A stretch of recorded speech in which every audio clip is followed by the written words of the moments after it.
मेरे नबी अकरम सल्लल्लाहु ताला अलैहि वसल्लम ने फरमाया 4 चीजें बदबख्ती की अलामत है।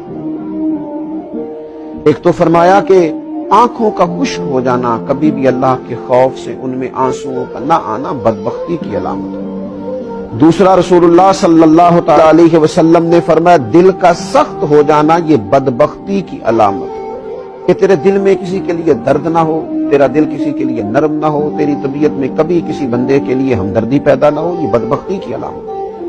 और तीसरे नंबर पर नबी पाक सल्लल्लाहु ताला अलैहि वसल्लम ने फरमाया दुनिया की हिरस में लग जाना, लालच पैदा कर लेना, हवस पैदा कर लेना, मैं कैसे कुछ ज्यादा से ज्यादा माल इकट्ठा कर सकता हूं, ये बदबख्ती की अलामत है।